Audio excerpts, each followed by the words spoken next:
Next up on the list, we have another slow, boring song. We have another shoegaze masterpiece. Saturnine, next on the list. Really good. Slow and boring, I don't remember it. Really this good. is the worst of the two versions of Saturnine. Nah. Really? You prefer this? You also got to remember there's the emotional connection to all of this stuff just from finding it, putting it on cassette and listening to it ad infinitum. So when the other version did come out on Rotten Apples, it was interesting, but like I kind of love the coda of this one with the long kind of sustained chords, and obviously it's not something that a Greg Troyan would understand, but I get into this version. I mean, I understand it. That doesn't mean I like it. I can picture listening to this one on tape might be a little bit rough because the noise floor is already pretty bad on it. Yeah, that's true. Of the three shoegaze masterpieces, I ranked this one the lowest because of that noise floor. Shoegaze masterpiece. Yes, exactly what the song is. I don't know. This is one of the songs where the noise floor works for me. The noise floor kind of works, but it's a lot of it. I get that. I wouldn't mind knocking it down a notch. Then again, I don't know that the noise floor I'm hearing on mine is the same that the my noise floor is at the wrong speed. Right. Yeah, I'm telling you, if you heard all these songs in the correct key, it would be mind-blowing for you. No, I mean, it's like your version is like listening to Hotter Than Hell. I A-B'd them with the YouTube versions and noticed they were different. I'm like, man, what did Steve give me? So, like, I've already done that. Like, I know it's like, why is Slow Dawn so much slower on Steve's CD? Slower Dawn. Even slower Dawn. Because it's the Smashing Pumpkins, it needs to be tuned down to E flat. Yeah. They probably actually performed it in E flat, so now it's in D. Right. You could be down to C sharp. I really have no comments about this one other than it's shoegazy and boring. Do you guys have anything else to say? I have a hot take. Oh, Christ. Not necessarily about this song, but you just mentioned the production on Hotter Than Hell, which I will take that production over the production of Machina II. Ooh. It's time you did some explaining. Didn't miss a beat. This is weird that Steve's drops were actually, like, timed well. The grit of Hotter Than Hell, it is a fucked up sound. Like, it's not a natural sound, but it sounds like sandpaper in the best way. What it High does praise to for the bass Kiss. tone is great. I like what it does to the vocals. It just makes that album an incredibly special and like one-of-a-kind thing that pulls you into it. The production on Machina II just kind of punches you in the head for a while and then keeps doing it in a bad way. So, you know what? I'm going to hot take that even further. I disagree with Gavin. Hot take it to the limit. Oh, boy. Terrible.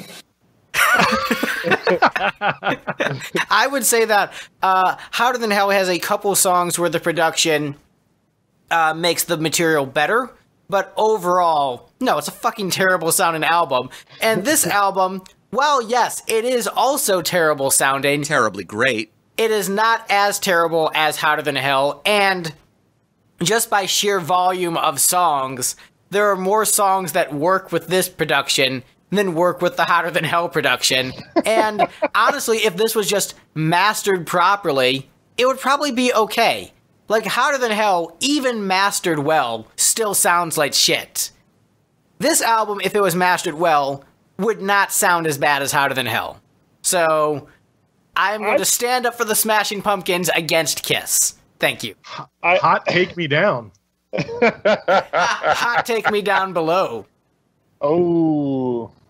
Touche. So, okay. Any other comments on this boring shoegaze song?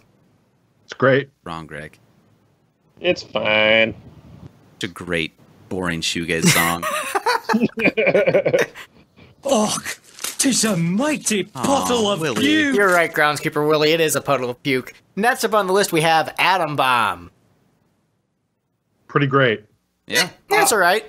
This is, I think, because there is another version. Yeah, it's on Rotten Apples. Yeah, and that one I think is much better, and that it's a problem that I also had with the full band. If There Is a God, it's that it's an overly done take on what works as a more simplistic thing, right? The other version of Atom Bomb is just this kind of cool, chorusy, very Cure-like guitar tone, and just the big drums, and there's a little bass synth in the back, and it's just that song done in a very stripped down way. I think that the sounds on this version of Atom Bomb, it sterilizes the tune, and it just kind of sucked all the life out of it for me. That would be incorrect, but I appreciate your opinion. Different lyrics on both versions too. I don't know. I very much enjoy this version, and I love the way it ends, where it just drops out middle of the last line. So good. Perfect album. I like the ending also, and I would say this is the one that suffers the most from sequencing, in that this is a long album. By the time I get to this, I don't want to listen to Machina II anymore. Especially when you listen to it in the wrong order. Especially listen in the wrong order. This one being Deus Ex Machina, you're just like, no, I'm done. But what I would say is that this is a good Pumpkin song that even with like my fatigue of listening to this album, I just wanted to be done. Like, yeah, this is pretty good. And it probably, even though I was able to rationalize it being better than I was giving it credit for, just because I was so sick of the album, it still probably suffered a little bit for me, and I didn't allow it to shine as much just because of where it ended up sequencing wise.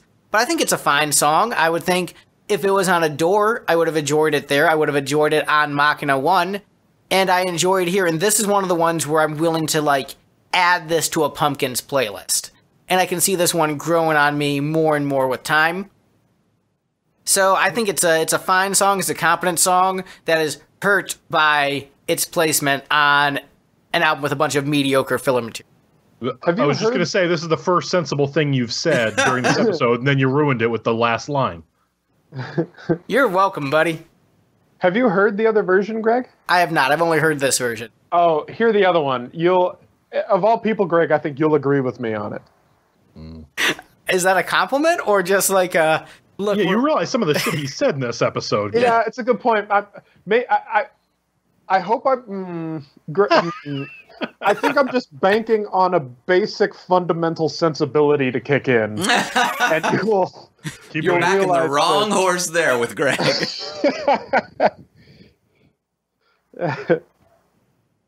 Yeah, this one's fine. Any other comments? It's great. The worst of the two versions. Yeah. I mean, that being said, I had it at 13, so it's like I put it right in the middle. I don't particularly hate this version. I actually ranked this the lowest. Top 7. Oh, that's too high. Top 7? Yeah, the top 7 for me were, I had like the best, the middle, and then the absolute like soul power stuff, and this was in the top. Wow. Yeah, it's great. I've always envisioned, and this is going to be embarrassing to admit, but every time I hear this, I envision Billy like playing it on stage, and then at the end, when the vocals drop out, like all the lights go dark, and he starts doing the robot. That sounds very like on brand for him. Yeah, it is now, but in 2000, I'm not sure that it was. Like, it's something I could totally see happening now after seeing the last tour. Now that would kick it up a few rankings for me. See, there you go. So, like, if I had that image in my head and didn't know this other better version existed, I would probably rank it pretty high. Yeah, I would probably rank it higher for that, too. See, if I were Billy Corgan and I was going to do the robot to any song on this album, it would probably be Heavy Metal Machine, and it wouldn't be fun. Yeah. Oh, I would rank that, like, third from the top, if that was the case. No surprise. Well, yeah, anything you can enjoy ironically, right? Yeah, I mean, look, you know my music tastes. Yep. Like, all of these songs would just be ranked that much higher if they were 10 minutes long because they had piano solos in the middle. But yet one little cough. Yep. Yeah, that cough. You had to do it. He's going to go off again. Speaking of Cash Car Star, that's next on the list. The other version without the cough. Well, since we talked about it already. Yeah, so in terms of the difference between my rankings of the versions, I gave this 11 points out of a possible 25. The EP version I gave 2 points. So even viewing this song much more favorably than the other version as more essential, I still don't think it's that great. I don't understand why Pumpkin fans are like, yeah, Cash Car Star, that song fucking rules. It's like... Do they do that? Yeah, I've heard a lot of people speak very highly of this one, and that like it's a really important song in the catalog. I mean, yeah, I don't dislike it. I just didn't know that it was, the kind of song that people like, would go nuts like it was home. Here's what I would say. I've heard similar praise of this one as Set the Ray to Jerry, and it doesn't make sense to me, either of them, to be completely honest. As, like, it's a great Pumpkins deep cut. I'm like, it's alright. Like, it's not bad, but it's not like, oh man, this is an awesome deep cut. It's like, fine. See, if we were like a normal panel, there would have been the cumulative 1 to 3 point swing of everybody ranking the 2 Cash Car Stars differently would have resulted in them being like 3 away from each other, and we'd have been like, whoa, how are they so far apart from each other? But because Greg's here, the fact that they're like 7 places away from each other, just like, yeah, because Greg's a ridiculous man. I mean, look, you're on so many of our Kiss episodes, so you can't... You know what? Don't complain about me throwing off the rankings. But there have been so many episodes of this podcast where you have ranked for arbitrary bullshit reasons. So... Like me being like, oh man, these mediocre filler songs I don't have that strong of an opinion on.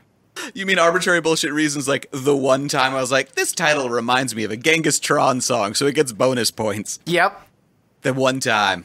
The Chrono Trigger one's just being ranked in a random order. The Chrono Trigger's not canon. The Black Mages album, which also you liked, shoegazy and not very memorable, but you still ranked in a random order. We're gonna call that an alternate universe canon. No, dude, whatever. Like, I can... At least I'm giving, like, reasons for my ranking, as opposed to, like, yeah, I just put it in an order. See, that's the trick, I think, Is that making it worse? Because, like, no reason is better than bullshit reasons? Yeah, no reason is better than bullshit reason. Being like, look, I liked all these Black Mages songs, but I, am not intimately familiar enough with music to be able to differentiate them to give a meaningful ranking is way different than I listened to this song a bunch of times, and because he coughs at the end of this one, I hate it, and the other one's fine. No, it's a combination of the cough and the worst production. So it is a combination, and it's not that I hated the other version, but I'm like, how essential is this? How much of my life is this worth? And holy which one do hell, I have? I can't believe we're on this again. How much of my life is this worth? Bitching on the internet for 30 minutes at a time, yes. Look, I need to get some sort of reward for the amount of times I listen to that fucking cough. He couldn't just hit the button. Yeah. Knowing the cough was coming and that he was going to get annoyed. I was making a commitment to listen to it fully many, many times until I liked the album and it just didn't work. Cough included. That 3 seconds will kill you. But yeah, this song, it's another example of the Pumpkins not being a particularly great rock band. It's like, oh, they're really good with, like, their ballads, but, like, their rock songs are all... Until we get to Zeitgeist, they don't really become a good rock band. Oh, fuck out of here. Greg. Yeah, it's for show. He doesn't mean any of this. He's just spouting lies on the internet. How dare you? Yeah. Oh, by the way, Greg. Yes.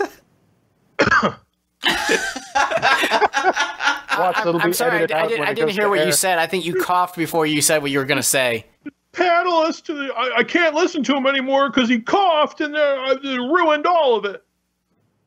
Once again, I would hold our podcast to a lower standard than the Smashing Pumpkins released an album.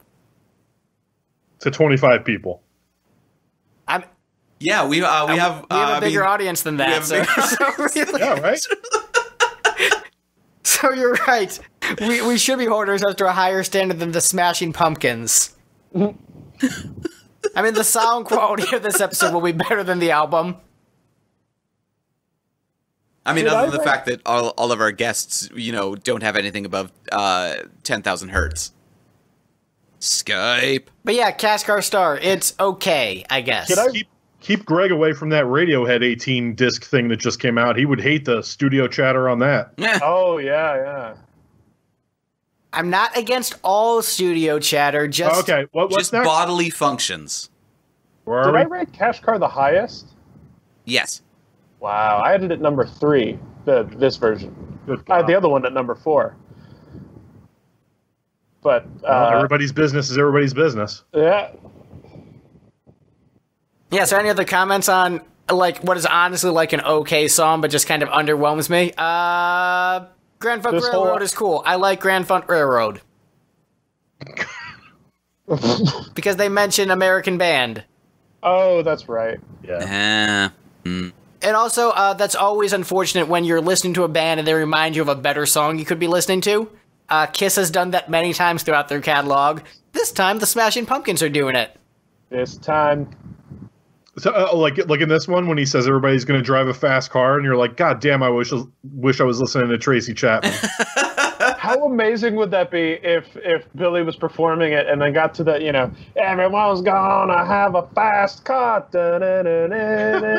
Remember we were driving. This would jump up at least 5 points in my ranking. That would be pretty cool. Yeah, I would like to see that. Yeah, I'd jump it up. It would be pretty good. Okay. But yeah, next up on the That out of list... bed for eating crackers. Next up on the list, we've got another slow and boring song. Got another shoegaze masterpiece. Vanity, next on the list. Yay! Vanity. Song is great. It is. Wait, who said that? Was that Gavin? That was Gavin. Where's that coming from? From the greatness of the song. No, Yeah, I agree with that, but again, look at his opinions throughout this episode. No, Where's this one coming from? the way you feel about home is I have similar feelings for Vanity. Was this number one? No, this was number 2 for me. Okay. Oh, wow. There you go. Yeah, Vanity was 2. It I prefer my Vanity scantily clad and cavorting around with Prince. I prefer my Apollonia. Okay, fair enough. I prefer my Bologna. So here's another trick. As we were talking about wanting to listen to better music because you're reminded of it, listening to this song, I'm like, yeah, I could be listening to some Prince side project right now, but I'm listening to Smashing Pumpkins B-sides. Well, That this was was a one of good the life B-sides, choice. so technically you're right. Oh, Vanity was a B-side, yeah. Yeah. And isn't the chorus Vanity stands naked at my door? Yeah, so it is Yes. naked and cavorting. And Vanity must die. So I think he actually foresaw the death of Vanity too soon. Too soon. And also, no, Steve, I will... Look, I'm enjoying the Pumpkins very much through this podcast. I vastly prefer the music of Prince over the Smashing Pumpkins in terms of catalog per catalog. See, just philosophically, if you say, hey, this guy had a bunch of stuff that he recorded, and then he died, and he wanted it all locked away forever and never released to anybody, versus the band that said, hey, we're about to break up, let's release our last work for free to all our fans, because art should be shared with the world. I Well, like the Smashing art Pumpkins. Here's the thing. Yes, not philosophically, this. I agree with the Pumpkins boy. more. Philosophically, you are correct. But in terms of, like, the actual content, like, there is not a Smashing Pumpkin song. It's actually, no, there's a couple of Smashing Pumpkin songs that might be better than everything Prince has ever done. But overall, like, if I'm doing a ranking of, like, top 50 songs and I get to choose both Prince and Smashing Pumpkins, combine their catalogs, most of that list would be Prince. But, like, maybe the top 5 would be Pumpkin song. I think they'd be neck and neck for me. I think that sounds like a really tedious episode, and we shouldn't do it. No, we're not going to do the episode. I'm just saying, in terms of my view of the catalogs and quality of the content, I think you vastly underrate Prince out of spite. But also, you are incredibly white and didn't rank Soul Power at the bottom, you fucking Canuck. That's because I thought it was a new song. Yeah, so, I honestly, and I mean this in the nicest way, whenever you talk about music that isn't done by white people, I don't take it seriously. And I mean that in the nicest but also most offensive way to you possible, Steve. Harsh. Wow. So when are we doing some Funkadelic albums? I actually want to do some Funkadelic albums. That's on my list to get to eventually. When are we doing a Hatsune Miku album just to really annoy Greg? Fuck you. We're not doing that bullshit. Fuck you. Why do you hate music that isn't by white people, Greg? Look, we did a loud in this episode. It's not that I hate music that's not done by white people, but I want music that's actually done by people as opposed to a fucking Vocaloid, which is fucking bullshit. Don't bring that up. Fuck Hatsune Miku. Absolute bullshit. Anyway, Vanity is a boring song. Wait, done by a what? By a Vocaloid. Voice synthesis software by Yamaha. But I mean, isn't that technically what Paul Stanley is doing right now? And you went to go see him. Well, so Paul Stanley, here's what Paul Stanley did. He sang some takes in the studio and then they pitch corrected it, which was at least a live human voice at some point. Hatsune Miku is just... Keep stretching it, buddy. I mean, that stuff's synthesized from a live human voice. It's a sample library of a person. Right. The same stuff. If they took a database of all the words Paul Stanley has said recorded and then made this database where they could like pull out super deep cuts on this tour, because they have bits of him saying like he and the and it and her and dick and shit from this database, and they could go out and do like Love Her All I Can on this new stage. Here's what I would say. Play the record. Banter? Obviously, the fans don't care that he's lip syncing. Just go out there and put the record on. Here's what I would say. And all the fans will still be jerking off like they are. I went to that Kiss show because it was a chance for me to experience the spectacle, like going to the circus. It's like going to the circus. I don't view it as a credible rock concert necessarily. Going to the circus, but with alcohol abuse instead of animal abuse. Right. Yes. And so the thing is, if I'm just viewing it as a spectacle, as a fun, as a bit of a farce, then it's enjoyable in that sense. But yeah, in terms of musical integrity, it's about as integrity as the Top of the Pops. It's bullshit, yes. But you know what? I had fun. I enjoyed it.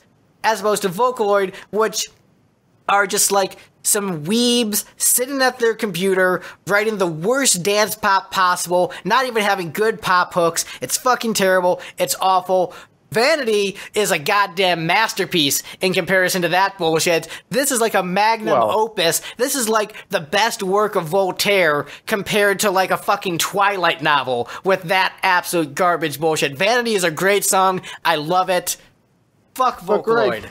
Can't you see the artistic merit in being able to completely synthesize a human sound and how that can affect music composition going forward? Yes, but the music they're making is shitty. They also don't go for particularly human in most of the arrangements. Like you can make Vocaloid sound very human if you're willing to spend a lot of time refining and tweaking things. But it's usually or you can make it sound like a robot. It's the worst weeb music imaginable, and the thing is, if it was at least catchy, I'd be like, well, it's just catchy throwaway pop. But it's not even catchy. It's just like it's nerdy, lacking any testosterone, which is disturbing because it's made by a bunch of fucking horny dudes jerking off to the anime character mascot.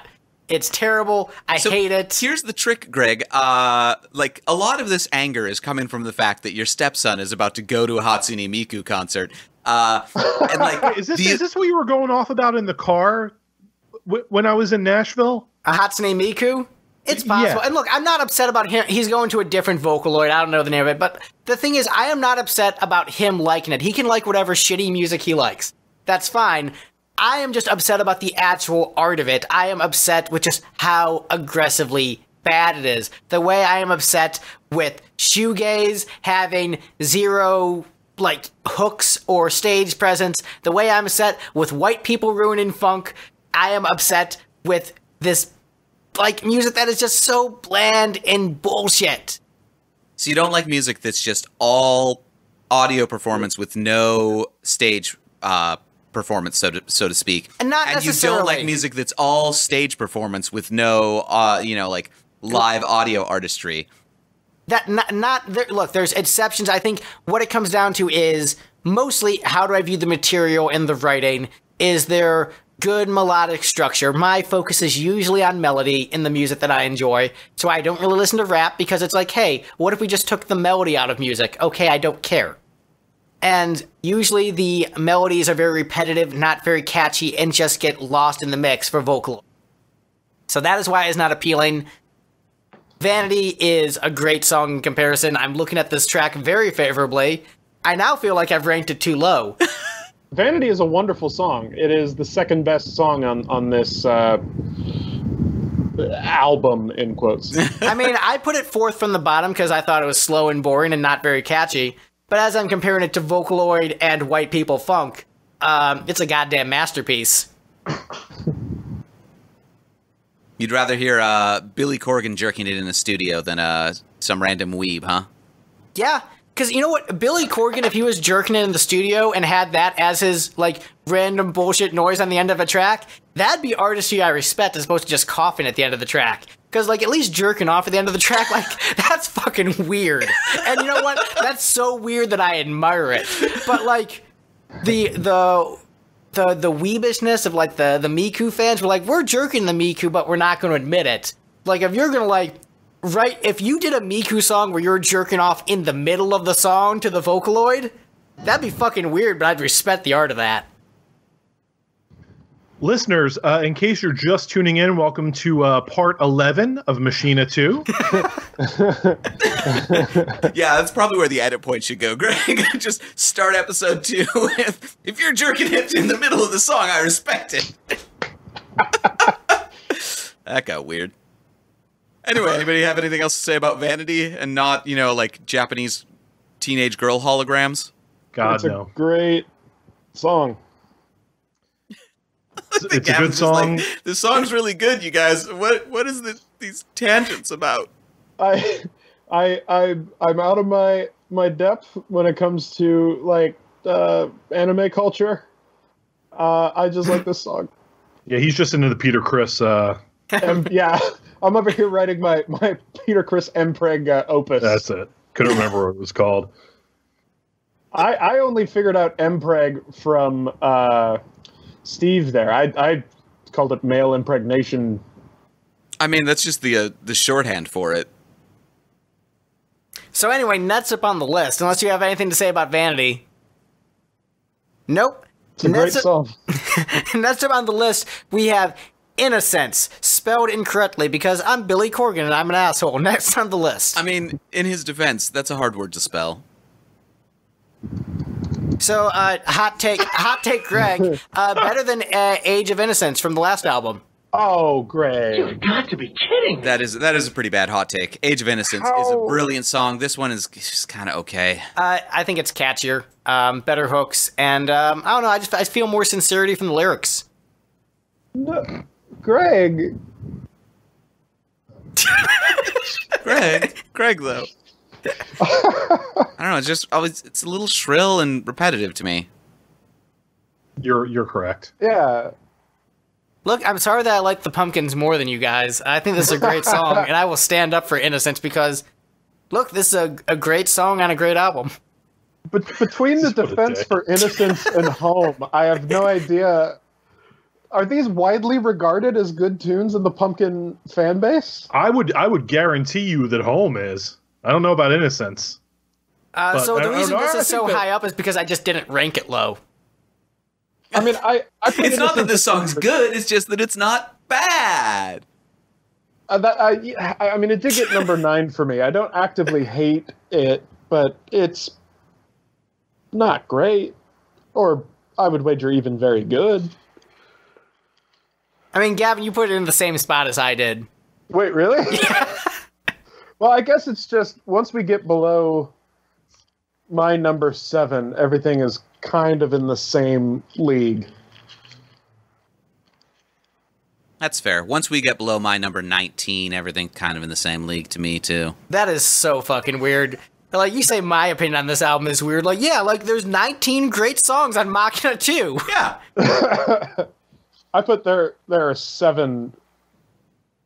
There's a salvageable EP out of this of 7 songs. There's probably a pretty decent single of 3 or 4 songs. I just looked up Home on YouTube. Let's look at some of these comments. It's an absolute tragedy this wasn't a huge song. It's my favorite song of their entire catalog, an outstanding and timeless catalog. Oh yeah, I was reading those too, but here's the thing. Go look at the one for Ledoux Machina, or go look at the one for... I don't want to read Greg's comments. I already heard them. Or like, they all are In My Body, which why haven't we talked about that song yet? We'll get to it eventually. I am concerned that we haven't got to it yet. But if you look at all of these YouTube videos, they're all, even Atom Bomb, they're like, oh, this is the best thing they've done. It should have been a big hit. So I am on the music video, the video page for Kiss. This Take guy Me has- Down Below. Oh, Jesus Christ. And let's see, one of the best songs Kiss has ever done, an all-time classic. Yeah, are you going to How trust could the they Kiss not fans? release this as a single? Would have gotten radio play and would have been a #1 record. Now it's never going to happen. Headphones at 100% and still not loud enough. So clearly, Take Me Down Below and Home, same quality of song. According to the YouTube comments. According to let me YouTube just- comments on Vanity, they could have made this a double CD, would have been slightly better than Melancholy. Oh boy. Let me just end with this comment on Home. Better than Tonight. Well, clearly the YouTube comments are correct. And they're right. It is. Oh, it would be wonderful if they actually released Machine 2. Not Machina, Machine.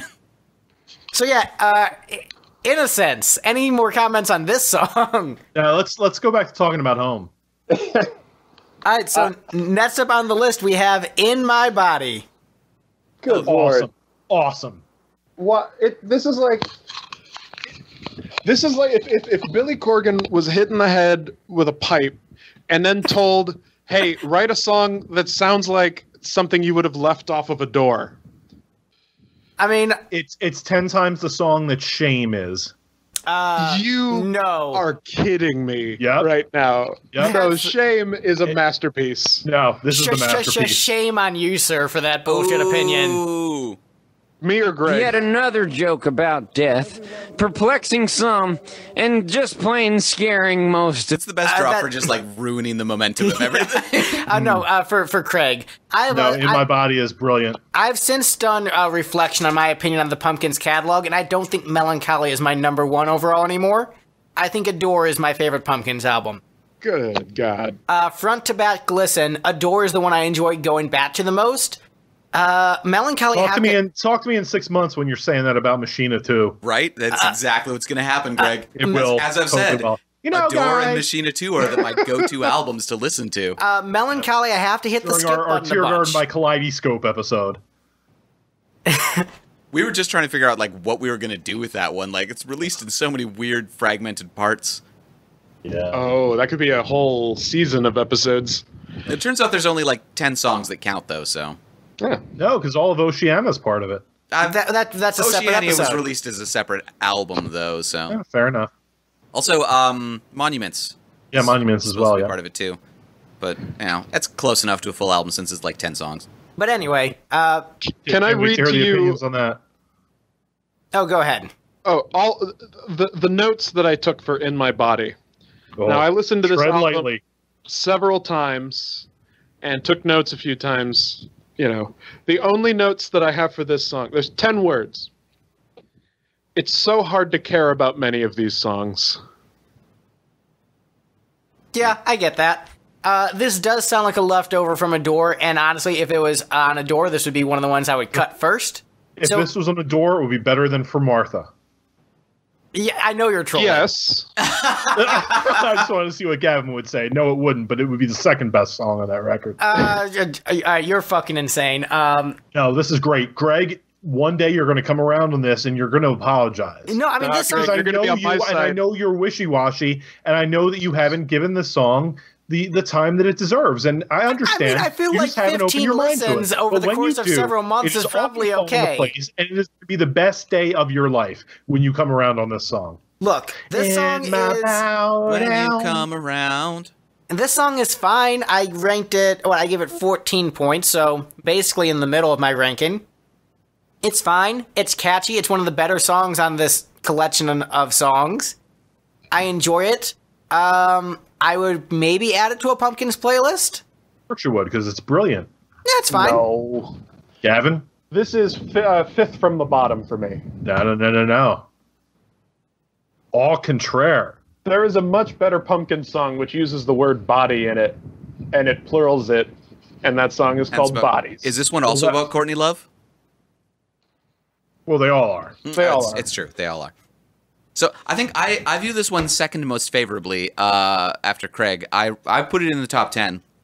And in all honesty, it gets that a lot from sequencing. Like, I think this is probably the song that is best served by sequencing. In that, like, coming out of White Spider into In My Body, it's just like it's just this soothing reprieve, and it works super well for me. Mm-hmm. And, you know, on its own, I think it's not quite as strong, but like in context of this album, it's great. Third best song on this record. no, but Yeah. This is not in the 6 songs that could survive to be released to the public. you know, I kind of agree with that, but I think I am maybe extra favorable of this one because of a video game I played recently where there was a section where you shrunk down to size and like fantastic voyaged into someone's body and did some exploration in there. And I'm like, this would make Is this a Magic School Bus game? Fantastic Voyage. No, it was Fantastic Voyage. I think Final Fantasy Legend 2, I think it was. Wow. And so it would have fit in well in that section of the game. And so I'm like, yeah, kind of reminds me of that game I played that was mediocre. Here's a mediocre song that would fit in well with that mediocre game. I can't wait until I see you again. Should I be worried? Yeah, wait, Yep. that's pretty ominous. Yep. I will destroy you, Gregory. I mean, look, it's fine. It's not bad. I think that this song would have benefited on being on a different Pumpkins album where I wasn't so burnt out on listening to the album. So, Well, I also think that the approach towards this was probably wrong. I think that concentrating on the album alone might have been the way to go with this. Because, I mean, it's not like we did a Door with all of the B-sides included. I understand that this album is released the way it was, but I mean, technically, the album is the album and the B-sides are the B-sides. You can blame Steve for the way he gave me the CD and not explaining it properly as to how we should do the episode. Trust me, I do. I mean, I gave you the 2 CDs that I had. If you wanted to like look it up and be like, wait, how was this actually released? Well, aren't you supposed to be kind you're of both equally at fault? There's no question. But I think Steve is more at fault because he's the one who actually knows how this catalog is supposed to run. Yeah, but See, I mean, from my I don't know perspective, anything it was about a his big labeling stack of skills. MP3s on the internet. So I downloaded the MP3s, I put them on 2 discs. But you should have been like, hey, Greg, just for context, here's what you're about to listen to. One is an actual album, one is 3 EPs. Like, you didn't tell me that. You just said, here's Because I this. never bothered to look it up because I loved listening to this huge stack of MP3s that I burned onto 2 discs. I was happy with the product as I had it. I would didn't also feel the say need to that- improve on it. Quick poll for the other panelists. Who is more at fault for the way I consumed this album, myself or Steve? I'm so angry I at how think I it might be listened you, to Greg, this. because I know in other episodes you've talked about the Wikipedia entries for them. So I would say that you are responsible to look it up and It's fair. I mean, this. know something about it. If you're going to listen to something 15 times and only afterwards look it up and discover that you somehow listened to it wrong, that's on you. Yeah, instead of waking up this morning and trolling people about Extreme, you could have read the fucking Wikipedia page. I wasn't trolling. Look, I was the one who got trolled by that. I got tagged in a thread I had nothing to do with. You know you can just like unfollow threads, right, Greg? I probably should have done that. Look, I'm not very You don't good at- have to participate in any online discourse that you don't want to. I don't know how to use Twitter. I'm an old person. And don't know what I would say is, Fair look, for me. I admit that I listened to this album at a time where I was really busy with a bunch of other stuff, and so I didn't do the normal due diligence of research that I normally do. But The last 3 months straight? yeah, I've been doing the score for 2 of those months. And then this album I put on the back burner as we were listening to other episodes for the other albums for the podcast.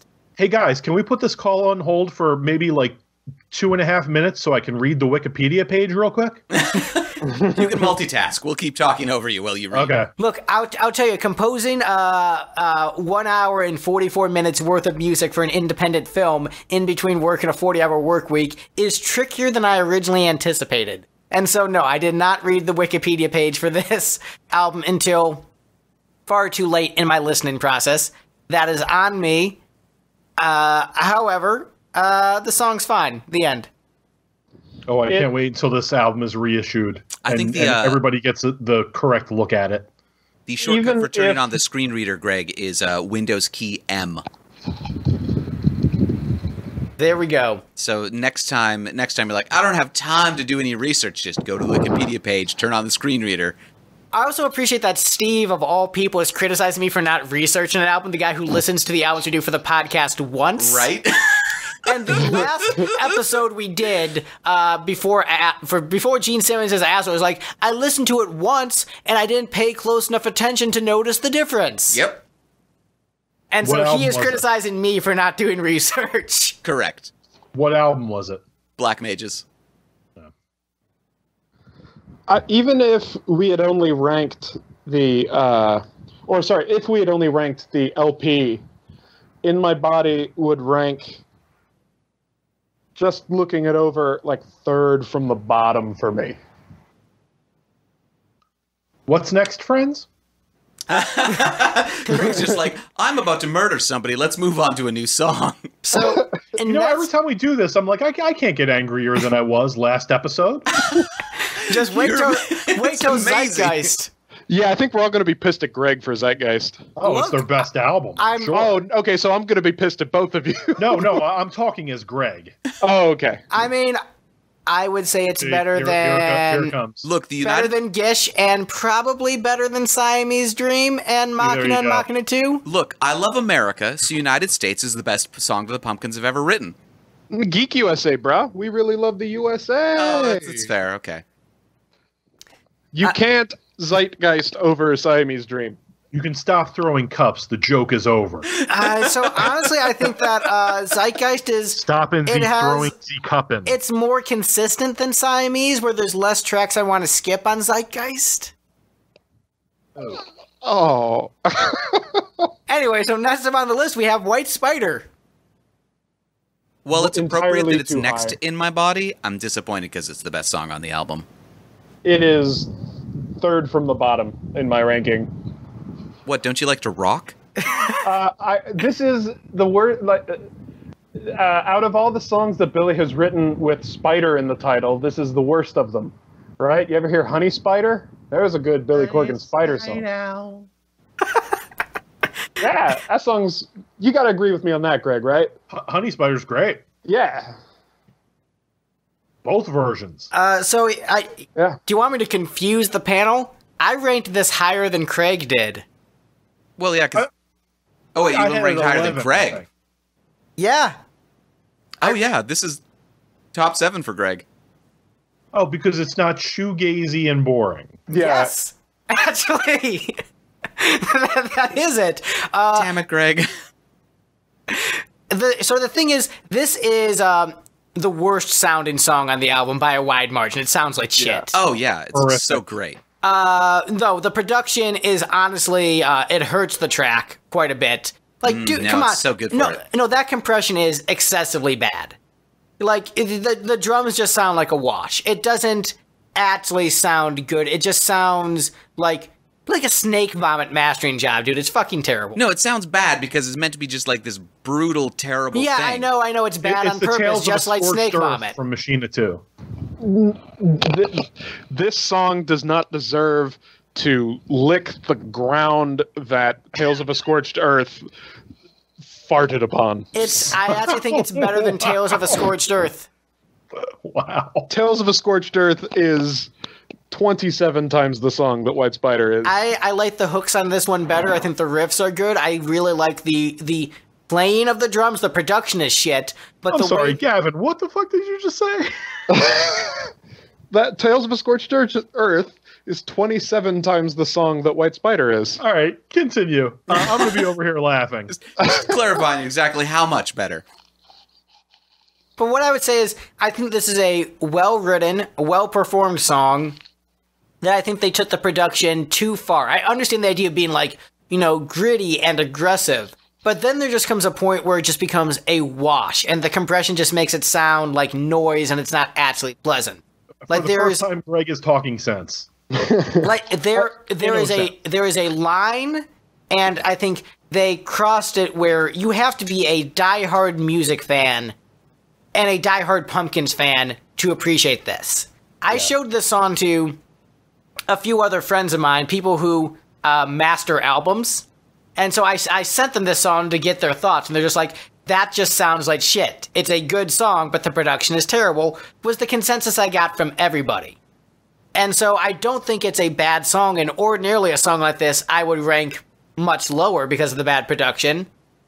But in terms of playing, in terms of the performance, in terms of the writing, yeah, it's much better than most of the material on the album. So that's why I ranked it high, despite it sounding like hot garbage. So what you're saying is you need a Hatsune Miku remix of it.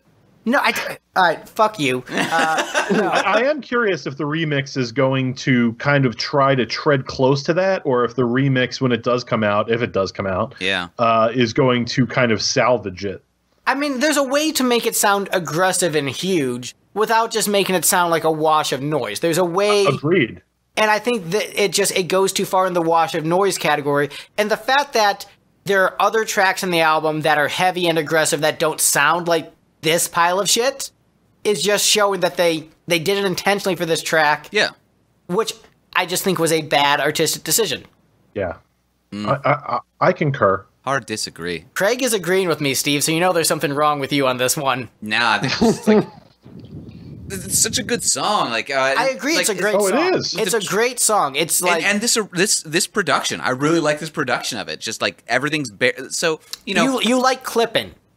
Right. So one thing that's always interesting with Smashing Pumpkins lyrics is vocals tend to be a little bit buried, and Greg bitched about this a lot on Siamese Dream, like he couldn't look up the lyrics because they were badly handwritten in the liner notes. And I think that's part of the appeal of these songs, especially in a pre-internet age, is like trying to figure out what is going on. What's he talking about? What does he mean? Did he just say fuck the enemy? What does that mean? And teenage me thinks that's a pretty badass lyric if that is what he says. Hey, if it was 1994, if you sent a self-addressed stamped envelope to the Pumpkins fan club, they sent you a printout of the Siamese Dream lyrics. Oh, interesting. Well, friend of mine had it, photocopied it for me. Well, you know what? I respect them for that, but I will never, Steve, never will I accept your argument that it's a good thing that the vocals are buried in the mix and you can't really tell what they're saying. Look, figuring out the mystery is part of the fun. That's true. No, fuck you. That's bullshit. I like to be able to know what the song is about, and I want my lyrics to be clear and devoid of metaphor or ambiguity. No, here's what I would say. Also, A-B rhyme schemes only, no off rhymes, perfect rhymes only. No, here's what I want. Let's just do 1, 4, 5s from now on. Here is what I want. I am very fine with metaphor and additional layers, but I think it is desirable for an artist, for the most part, to be able to, like, for you to be able to at least know what the lyrics are and then do your diving into the interpretation. So I think it is much more interesting and much more credit of a great lyricist if you can read the lyrics and be like, I'm not sure what it means. It could mean this, it could mean this, rather than doing I don't even know what he's saying because it sounds so muddy. That isn't interesting lyrical content to me. It's looking at a Bob Dylan song and saying, is he talking about this? Is he talking about that? And then building up the meaning where it could go either way, as opposed to, what word did he say there? I can't really tell because it's buried. That's not interesting lyrical content to me. So then are you a Radiohead fan? No, I like hooks. I agree with you there. Dumbest thing I've ever heard. Love Mumbling. Well, my Radiohead opinions tend to get a lot of people fired up. Uh-huh. Best song they ever wrote? Anyone Can Play Guitar. Okay. So any other comments on White Spider, a really, really good song with, kind of production that hurt it a little bit. Shoegaze Master... Wait, no. It's a bad song. Speaking of bad songs, next on the list we have Speed Kills. Oh, great. You didn't say that. He did. Okay. Shoegaze masterpiece? Hey, Craig, you and I are on the same side again, friend. Yeah. Masterpiece. Who would have thought? pleased to be back in your corner. It's slow and boring. Any other comments before we move on? It's slow and entrancingly good. Slow and beautiful. Yeah. To be fair, I wouldn't call this a shoegaze masterpiece. It's a good shoegaze song. It's in my top 10. It's not same tier as the other ones. It's great.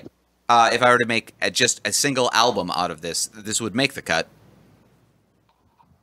Let's also remember that this is part of Machina 1 on the vinyl release. That's unfortunate. I think it's a different version though. I think it's the version that ends up on the what was it, the Everlasting Gaze single? Or the Stand Inside Your... One of the singles had Speed Kills as a B-side. Oh, I haven't heard that version. Yeah. Yeah, this one is technically called Speed Kills, but Beauty Lives Forever. I think the other one is called Speed Kills. Well, that was fun. Yeah, any other comments on Speed Kills before we move on? No, I'm just going to get angry. Och, 'tis a mighty Damn it, Willie. bottle of puke. All right, next up on the list, we have a song that has... Oh, man, you know what? The Beatles did it better. We've got Real Love next on the list. See, I keep thinking you're going to say Go, and I'm shocked that you haven't yet. Yeah. Well, you'll understand when we get to Go. Oh, no, I already know how this is going to go down. I already know.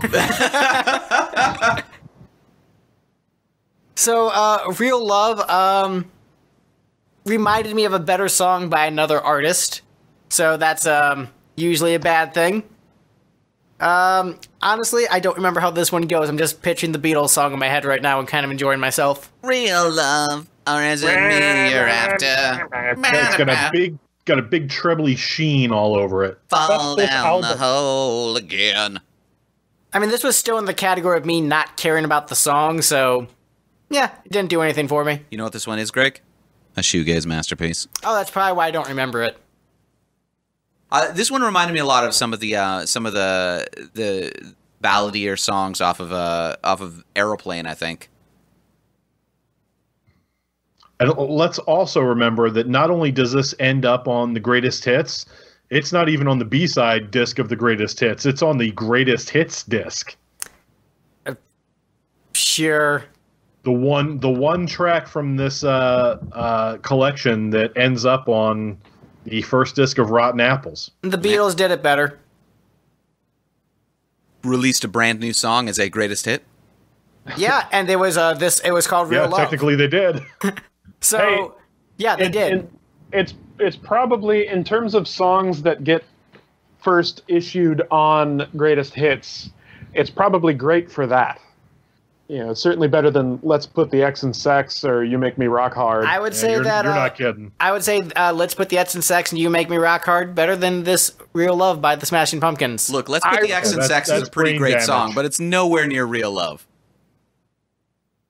I think Steve's take just confused me the most.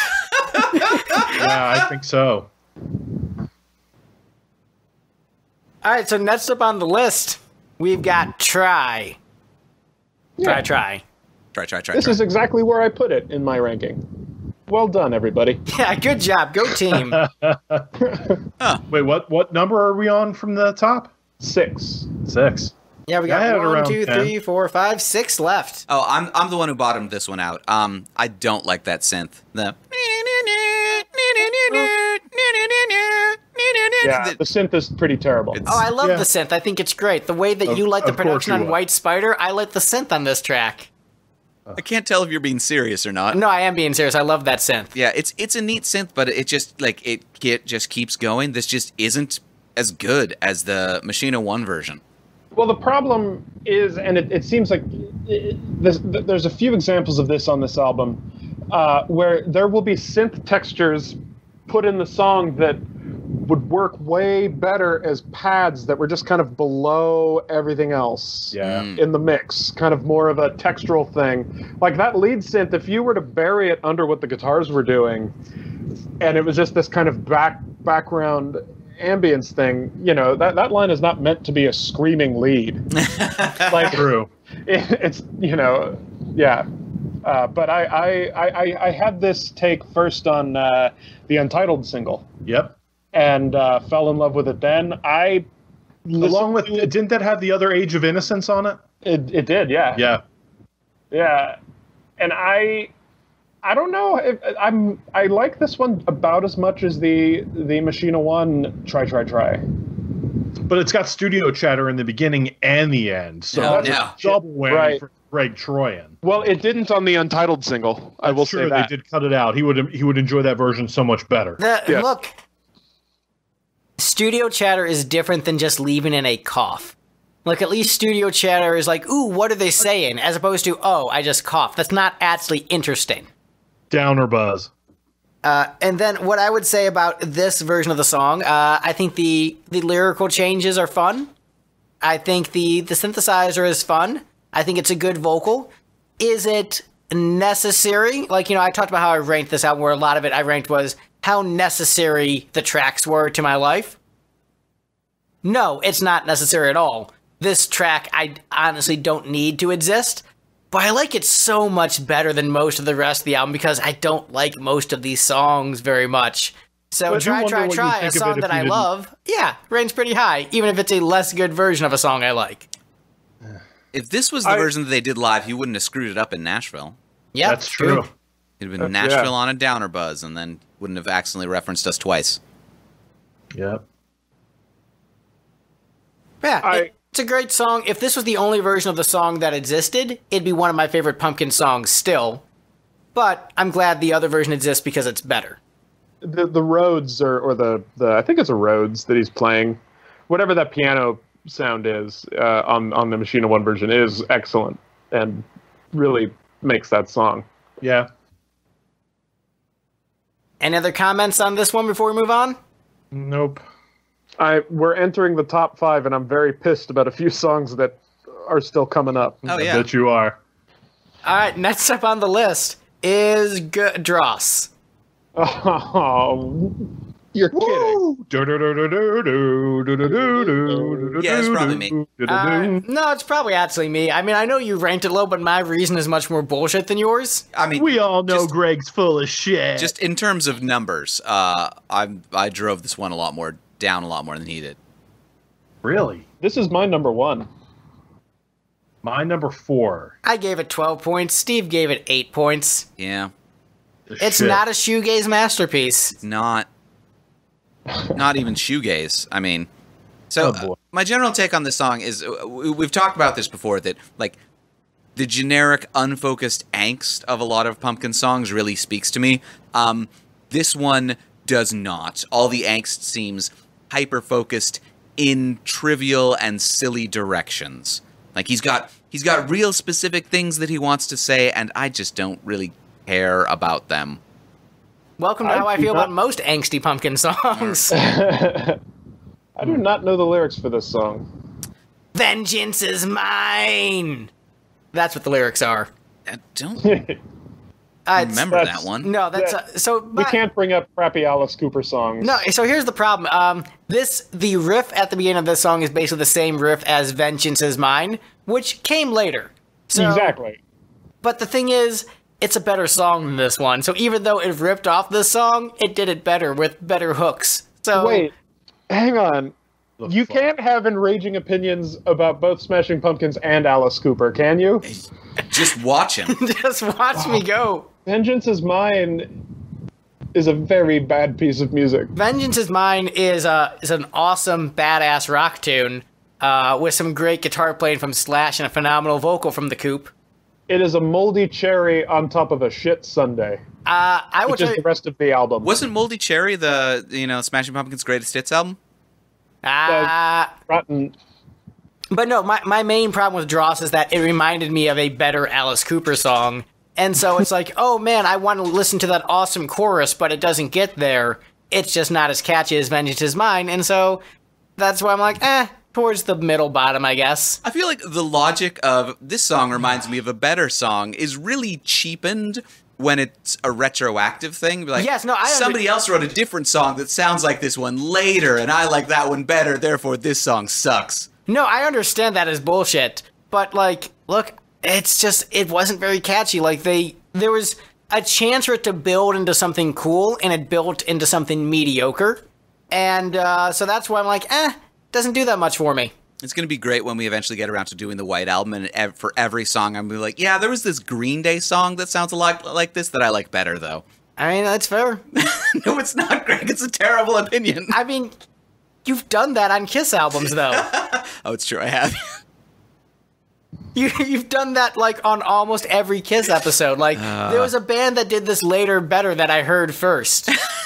So that's why I don't like it. I am the worst.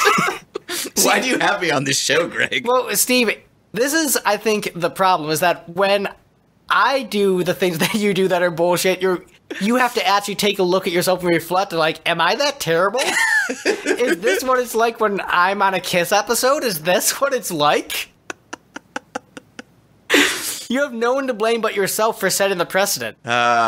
Moral of the story is never try to convince somebody to become a Kiss fan late in life, I guess.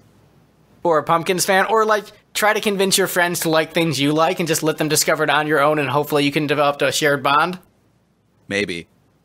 But yeah, Vengeance is Mine. It's a great Alice Cooper song. No. Actually, here, Gavin, I'll give you a legitimately cool story about Vengeance is Mine. Okay. You should, because we're at the 2-hour, 40-minute mark. Yeah. All right, so I'm watching Alice Cooper play in a baseball stadium, and it starts to rain and thunder, and he is at the top of this tower, which is very unsafe because Alice Cooper has a high chance of getting hit by a bolt of lightning, and they're playing Vengeance is Mine. And, a normal, sane person would try to get down from the tower to not get struck by lightning. But what does Alice Cooper do? He raises his arms to the air as if he's controlling the weather, and then the rain starts to pour down. And then starts singing, Vengeance! Vengeance! A bolt of lightning crashes nearby. The band keeps playing. The amps start to spark and catch on fire, but they don't stop the song, and they're playing Vengeance is Mine. All right. Yeah, okay. If I had that very specific context behind that song, I would enjoy it. So I'm saying but not more than Dross. Correct answer. But yeah, Dross, I don't remember what the chorus sounds like for this one. Get out, get out. You've lost control. And Does also- anyone want to be you? Yeah, but Slash isn't on this song, Machina bro. 2. Guns N' Roses, bro. James Eha is. Machina 2. No, it's true. Sorry, you were saying? Oh, sorry. Machina and Machina 2 work better as a concept album than Along Came a Spider does. Along Came a Spider is a great album, and I like it quite a bit, and I think Steve is actually going to be on my side in that it works better as a concept album. No, I think Gavin's right, and What, you're serious? Burn. Along Came a Spider is not as good of a... In terms of telling a story, are you serious? I think there's a lot of there's a lot of filler that's unrelated to the story on Machina and Machina 2, but I feel like Machina and Machina 2 have a more coherent story than Along Came a Spider. All right, so what And is the that's, story of Machina 2? Oh, you know The fuck Wall? Me. Okay. It's that, All right, Yeah. that's fair. but with robots, essentially. And more drugs. Yeah. Well, there's a lot of drugs involved. I don't know. I think that Machina is a much less coherent story than Along Came a Spider. It's like serial killer goes around killing people, gets caught, discovers Jesus, the end. Machina is a character study. I think the problem with Along Came a Spider as an album, or as a story, is that I don't think they tell it in any kind of coherent order. It's just like this fragmented thing, and it doesn't really make for a sensible story. My knowledge of the story comes from watching Alice Cooper talk about it in interviews. And the music itself is Killed by Love, one of the best Alice Cooper songs. no. Simply no. A phenomenal ballad. Better than Only Women Bleed or How You Gonna See Me Now or No. You and I. But I'm saying it's a same level. The Oh. best Alice Cooper performance is Billy Corgan's performance of Clones We're All. No. Rough. Are you not an Alice man? I'm not familiar enough. Okay. I wouldn't put down Alice. Because especially as a recovering Kiss fan, I would imagine you would have enjoyed Alice, because he's like the more sophisticated. I probably should go in that direction. The only Alice album I've heard in full, what's the one, the album cover? There's like all kinds of doors and shit that you pull open. From the inside? From the inside, yeah. Is that it? Yeah. Was that, what year was that? 78? 77. Okay. It's got a ballad on it? Yeah. They all have a ballad on Yeah, it. it's got somewhat of a hit. How You Gonna See Me Now, yeah. Yeah, that album was pretty great. That's the only album I've heard in full. Heard over a friend's house. Oh, you know what? You should check out Dragon Town. That one's really great. Well, first of all, I'm not trusting your opinion on anything, Greg. Great. And I don't know about you either, Gavin. So I'll try to find an Alice Cooper fan and see what I should listen to. Don't listen to Steve. He's also full of shit with his Alice Cooper opinions. Wait, what was yours, Steve? I do, in fact, enjoy Dragon Town, but I recognize that it's very much a product of its 90s time. I mean, Last Temptation, I think, is 90s, it was 2003. Yeah, it was like 2003, dude. I mean, same diff. Post Marilyn Manson. Okay.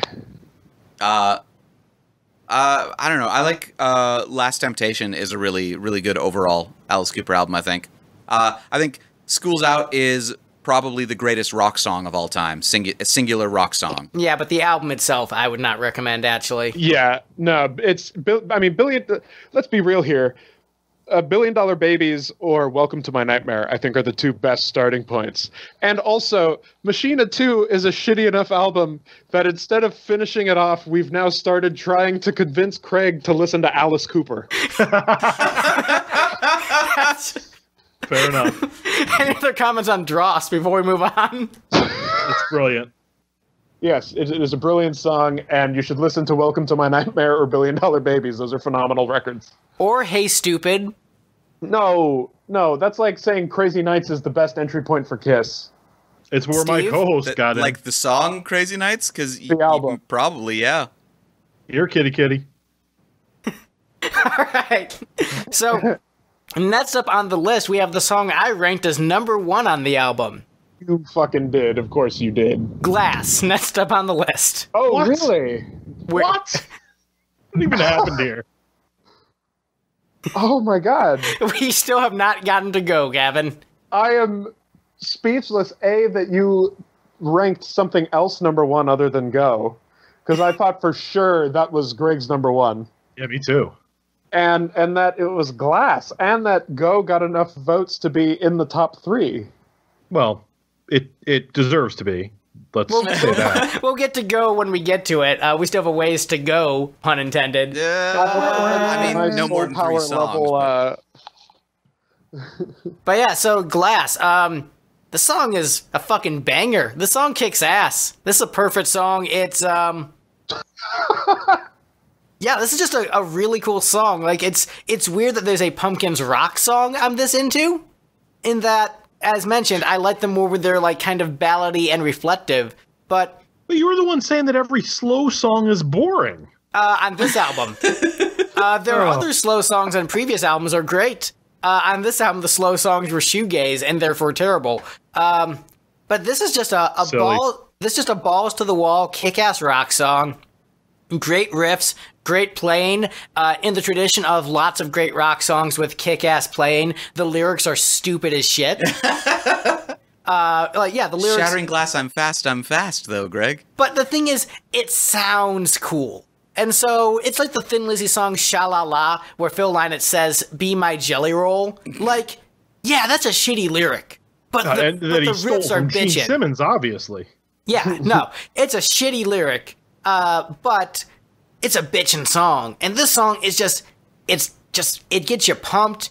I crank it up to max volume when I'm listening to it in the car. And, I dig this one a lot. This is one of my favorite Pumpkin songs, period. I think you probably just think of how much do you like it because you picture Billy Corgan lying by the pool playing with his guns as basically just being Peter Criss. I hadn't thought about that. If I could rank this above number 1 on the album, I would. I would put this at number 1 if Peter Criss sang it. Oh my god, that'd be amazing. But the thing is, it's cool because it's building the character for the concept album, and just like beyond that, it's just a bitchin' rock song, just period. It's just a cool, energetic rock song that a lot of alt rock stuff, because it's not my general taste in music, I have to put myself into a certain headspace. and I don't get fully invested and fully enjoy it, I don't have that issue with this. I just listen to it and I love it. No issue, no complaints, just fucking killer. Yeah, I know. I like this album more than you guys. I'm sorry to have to stand up for it, but this is a great song on a great album. Well, I mean, since this is going to be split into 7 parts, it's only fair that you say that during each installment. So you've hit the quota. Right. White Album. Yeah. It feels like a song Billy Corgan wrote in 5 minutes before writing Cash Car Star. Better than Cash Car Star, at least according to the panel. And according to my, or wait, no, not according to my rankings. According to the panel, yeah, because for some reason you put it at number 1. It's better than Cash Car Star. It's got a better riff than Cash Car Star does. It's catchier than Cash Car Star. The vocal, melody is actually like kind of cool and interesting. I like the syncopation of the vocal. I think it's very cool. Is your favorite Genesis song Who Done It? What is? I mean, my favorite Genesis song is probably like the 1999 version of Carpet Crawlers. Oh, that is great. Yes. So I feel the need to point out that cumulatively, both versions of Glass's theme have 100 points. Both versions of Cash Car Star have 102 points. So Cash Car Star is the better song. Aha. Cheers. Cash Car Star wins the popular vote. But look, Electoral College, bitches, and so that's why Glass is better. Peter Criss hanging out by the pool, shooting things. Yeah, this is tremendous. Because that would be bad for the baby inside of him. It's true, because I can't actually picture Billy Corgan hanging out by a pool because he's so pasty. Right. Like, you look at that man, you're like, you have never been in the sunlight. Yeah, that's true. That's why I was wearing that cowboy hat in the Perfect video. Yeah. I'd forgotten about that. Yeah, this might be a top 10 Pumpkin song for me. I don't know. I'd have to look at the entire catalog. This is definitely, if I'm making a single disc of Best of Pumpkins, this is probably on it. It was on my 2 disc that I made back in the early 2000s when they broke up. Yeah, so it wouldn't be now. Ooh, I don't know. I think this is tremendous. Just because they've released so many other great songs since then? Yes, and even if I was narrowing it down up to Machina, it still wouldn't make it. I mean, you got to leave room for the homes in this world. You're like, I got to bump something off for Widow Make My Mind. That's right. Yeah, I will admit, honestly, I am surprised with how much I like this one, but I sincerely do. As are we all. Yeah. Yep. Look, it's a bitchin' rock song on an album full of shoegaze masterpieces. Correct. So good. Such a great album. Any other comments on Glass before we move on? Never. It's too high. All right, well, we are in the top 3. Next up on the list, we have Go. Okay. I don't know. Care to explain yourself, Gavin? I think Gavin should be the only one that talks about this. So, I got halfway through this song and I realized, oh fuck, Greg's gonna love this. I better think of something interesting about this song to talk about. So I started looking at the lyrics, and then if you look at this song as James Eha's character is in fact a James Bond style secret agent who has fallen in love with a double agent, that makes the song it rises it just above excruciatingly boring to really bad. So here Gavin, yes. I'm not even the one who I ranked this the next lowest after you. Really? I mean, you ranked it like 6th, though. Yeah. But, wait, this was in everyone's top 5 except for Greg and I? Yeah. Number 2 for me. No. Number 3 for me. No, really? Oh yeah. This is like. So where did you all rate Blue Away? Pretty low, as I recall.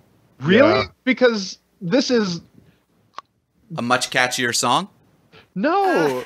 No, Blew Away is the best James Iha song on a Pumpkins record. This It was until Go. no. Oh yeah. Give me What about give The me Boy? Take Me Down over Go. No. And give me The Boy over Go. The Boy is a catchier, better Boy pop is song. pretty great. Boy's The Boy pretty was great. B-side, but I mean, it's a great song. So, I guess I should go next.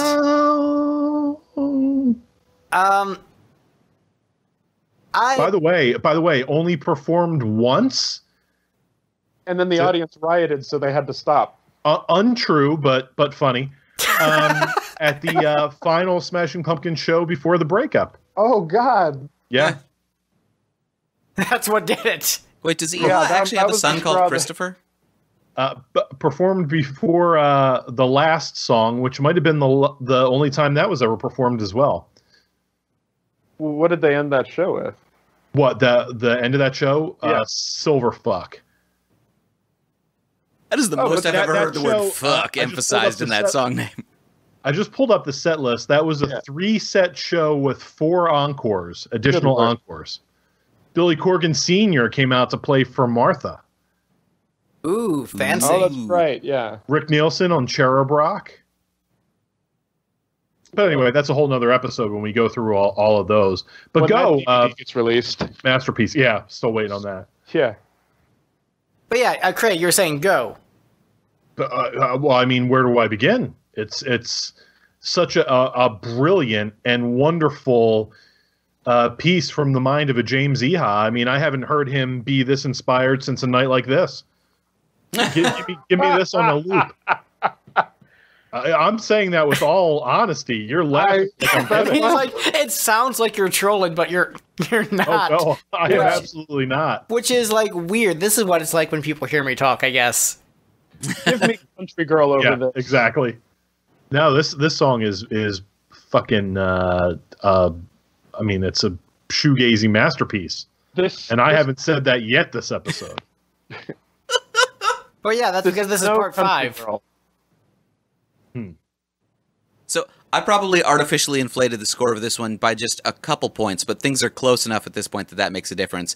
But like listening to the song was like, I really love this song. It's got really good dynamics. It's got a beautiful melody. It's always cool to hear a James song. It's like, you know what? Greg's got a giant man crush on James. I'll give it an extra point or two. Yeah, and this song, it's I don't know, upper mids of James songs on Pumpkins albums. Not my favorite, not my least favorite, but it's still a James song to have a man crush on him, and it's great. Best James song ever. This isn't even Country Girl. It's not Take Me Down. It's Yeah, it's much better. no. You know what? I no, would actually no, say it's no. probably better than Country Girl and Take Me Down, but maybe not better than Blew Away. Blew Away is a legitimately good song. It's not even just like good for James Iha. It's just like a great song. It's so dismissive. Yeah, that was ridiculous. No, look. I love James, but I guess, and I've always had this with him for some reason. Whenever I hear a James Iha song, it's kind of like when a kid does a painting and then they hand it up to their parents and they go, "Oh, this is great. We're going to put this on the fridge." That's just how I feel about James Iha tunes. It's just like, hey, you made it, friend. You made one. We'll put it on the That fridge. played out just like, say you want to go to the circus and you need 5 pence from Euphoria. The way you ended it, and that's the story of the band. I haven't thought about that bit in a long time. Yep. Yeah, so I feel like we've sort of danced around just talking about the song and mostly just talking about... Because it's goddamn brilliant. Yeah. Words defy it, just like they defy the plans. You know what, sure. I get it. I like this Thank you. song. It's one of the better ones on the album. And an album full of songs that didn't impress me very much. This one actually impressed me, and it was always a breath of fresh air when I got to the song, where I'd be like, I don't want to keep listening to Machina II, and then Go would come on like, but I do like this a lot. And then it would make me smile.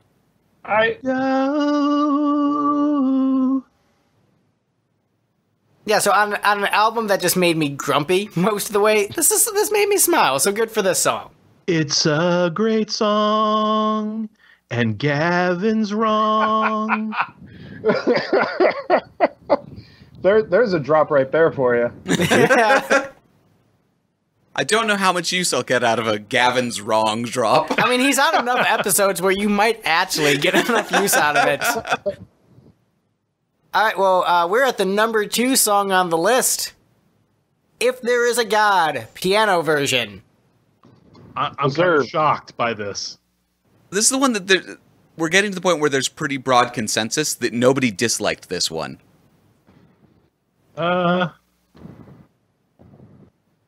14 on my list. Whoa. You put it lowest.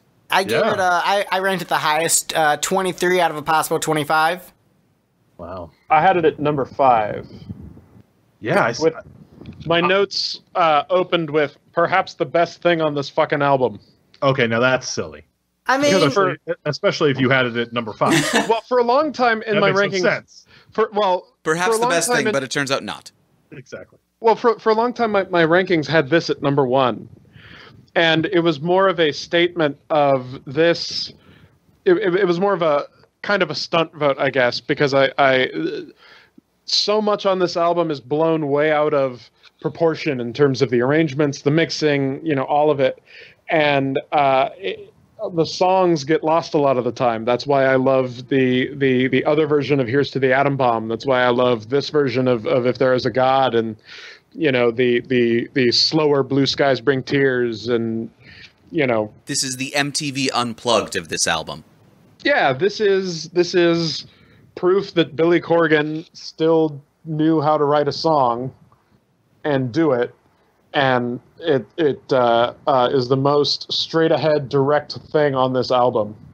And it's got that fine mix of Billy Corgan snark and a David Bowie reference. It's, you know what? I should have kept this as number 1. I mean, honestly, I could see this one legitimately ranking number 1, and I have no issue with that. I think it's a very strong song. I think that the arrangement of just piano and vocal is actually fine. Like, the full band version was produced poorly, but was played fine. But if this was released on a Pumpkins album proper and it was just piano and vocal, I think it would fit in well. It doesn't sound underproduced. It'd be the daydream of this album. I think no, Daydream, because there was...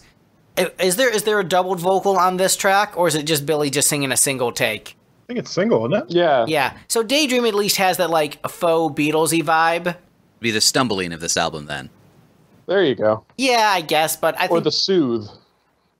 Yeah, well, let's not Let's not get carried away with ourselves. let's not compare it to lesser songs. I like Soothe. Soothe is a great song. No, it's great, but this is better. This is No, it's not. No, Soothe is better. Soothes better than this. this is a phenomenal song, one of the best songs in the Pumpkins catalog. One of the songs I would keep from this album, obviously, as I ranked it very high. Yeah. Like this, I have with this version of the song, I basically have no gripes with. Yeah, I'm very shocked it is where it is. I mean, in It is a terms little of surprising. yeah, well, I'm it's glad. the combination of a couple people really liking it and nobody hating it. Right. That's the trick with so Yeah, much I of this guess. It's album just is so like weird anything how this- ranked high, like usually needed somebody to not hate it. Except for Gavin. Gavin's allowed to hate things that are in like the top 5. yes. Yeah, go top 3, and then Gavin ranked it second from the bottom. I don't understand. Like, I honestly, I don't get anything about it. All right, well, let's go through this ranking from the bottom to the top. Soul Power, Heavy Metal Machine, Le Deux Machina, Glass Spacey Version, Blue Skies Bring Tears, If There Is a God Full Band Version, Cash Car Star, the EP version. It's okay, we can edit that out for you. Yeah, we'll edit that out. Lucky 13, Home, Slow Dawn, Saturnine, Atom Bomb, Cash Car Star, the not shitty version, Vanity, Innocence, In my body. Along came a white spider. Speed kills. Real love by the Beatles. Try. Vengeance is mine. Glass. Go. If There's a God, piano version. But the best song on Machina II, according to this panel of experts and myself.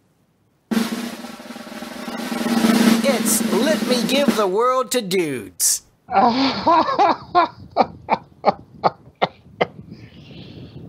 So yeah, number 1, the pop single. Yeah. Greg and I both put this at number 2. Good God. Number 6 for me. Number 19. Right? Wow. Wait, you guys had it at number 2? Yep. Wow, so nobody had this at number 1. That's pretty amazing. Has that ever happened? Many times. Yeah. Okay, never mind then. Hey, So right, guys? we were saying what's the plot of this album before, right? And it's basically The Wall, but more cyberpunk. This is the one with the line, new skin may hold you in, but the old skin still turns us on, which always smacked as a very transhuman lyric to me. So I'm all about that kind of life. So yeah, sci-fi shit. Interesting. I like it because it's a catchy pop single. And this is the kind of Smashing Pumpkins song that I like, where it's like it's a ballad but not as slow as the shoegaze epics. This is like the sweet spot of the Smashing Pumpkins for me, where this is kind of what I want them to be doing most of the time. Apparently, I want them to be doing Home, Go, In My Body, and Dross. I really want them to go home in my body. What? I want them to be hermit crabs living in my torso. Real love indeed. Oh. I was trying to think of one and nothing came. I'm stunned that this got number 1. Yeah, It is a little weird. I'm not. I could have called this. I thought that me putting it at 6 might have dragged it down to number 2, but apparently not. I'm not surprised that this got number 1 in the sense that this one has a favorable opinion from Pumpkins fans where I've read online and not just on the YouTube video for the song. Like, this is the best thing they've ever done. Like, Yeah, I mean, they say that aside from Set the Rated Jerry, of course. right. But what I would say is this song seems to be generally favorably viewed in the Pumpkins community from what I've heard. And I can see why. Like, this seems like it would have been a hit single had it been released on the right album at the right time for them. So, yeah. On the White Album at the White Time? What? What? But yeah, it's a great song. It's catchy. It's refreshingly romantic, which I like when Billy writes in that headspace. I think he does a very good job with that. So this one's not about Courtney Love. No, probably not. But I think it's a Trainwrecks hide underneath your umbrella. Ooh, maybe it is. But it's beautiful. It's catchy. It's got a great melody. The production sounds much better than other tracks on this album, like White Spider, for example. Yeah, what's not to love? Gavin? After this song finished and YouTube loaded the next one, because one of my listens was on YouTube, there was a 3-minute commercial for an upcoming David Spade Comedy Central special. I watched all 3 minutes of that because it was the break and respite from Billy Corgan's bad early 2000s decisions that I needed. Instead, you needed David Spade's bad late 2010s decisions. Yeah. I can't think of any other circumstance where I would have sat through 3 minutes of David Spade in 2019. David Spade's still alive, huh? Man, Yeah, he's you know still doing what? stuff. Hot Take Troy and Emperor's New Groove is a great movie. It's true. It is a great film. I mean, Oh, I'm going to use the agree drop. Now you're talking. Yeah. Tommy Boy is a classic. Can I get an amen? Black Sheep is less of a classic. But still I get an pretty amen? good. Yeah. So David Spade, great, just like the song. All right, well, that's our episode. You know what's interesting? They did did you guys see the VH1 Storytellers that Pumpkins did in 2000? No. It is worth looking for because it was a pretty great acoustic performance with some great Billy stories. But there's a bootleg of the full show, and they do Let Me Give the World to You. And it was cut out of the broadcast, but I remember VH1 showing it as like a standalone video. So it might be on YouTube somewhere. It's worth checking out. It was pretty cool. All I remember from Storytellers Now is With Every Light. Yeah, because didn't that was in there, right? Yeah. And I remember even in 2004, at the height of my Pumpkins fandom, or 2002 or 3, I mean, I remember thinking, wait, why are they playing this song? Because it's great. Well, no, I was like, they're showing this 2-hour performance condensed to 45 minutes on VH1, and you're going to take up 45 minutes with this? Yeah. I mean, With Every Light is a really good song, though. But it's not great. No, I'd say it's one of their better songs in the catalog. Okay. The one that translates well to acoustic. Well, not as good as others. But like, or really any other. Better than Zero, say. Maybe not. Ah. Having trouble picturing Zero being very good acoustic. Well, you never know. Billy can do it all. Well, that's our episode, ladies and gentlemen. You know what? I'm looking forward to the Nuts Pumpkins episode where I can be overwhelmingly positive the entire time. The Zwan album? I thought we're doing Zwan next? Oh, right, that is before Zeitgeist. It is. All right. And then Future Embraces, too. Oh, yeah. Oh, shit, so this is like... You don't know what it's like. I have to track down a copy of The Future Embrace. Walking Shade is one of the best songs ever. Well, I don't know if I've actually heard that whole album. Well, the whole album's rough. Yeah. I think I listened to it once. But Walking Shade is, taking where the end is the beginning is the end is the beginning is the end left off. Nice. Well, I guess we'll get into that on the Nuts Pumpkins episode. Walking Shade is basically what our podcast is. I'll say. Except for when Greg talks, it's walking shit. Oh.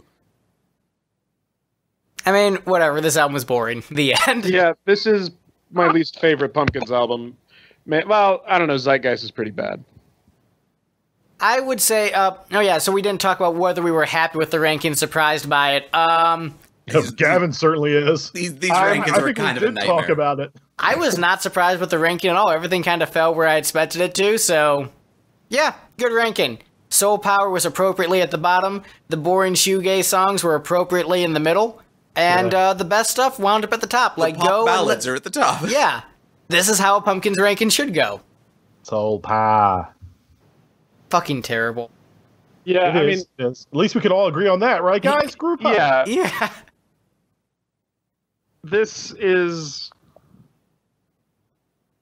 Got to have its soul power. I would say this is, taking Gish out of it, this is easily the worst album we've gone through in the Pumpkins on the podcast. So far, No. yeah. So far. so wrong. So far. Yeah, I don't know that I agree. So far, so wrong. What album is worse than this? So Craig.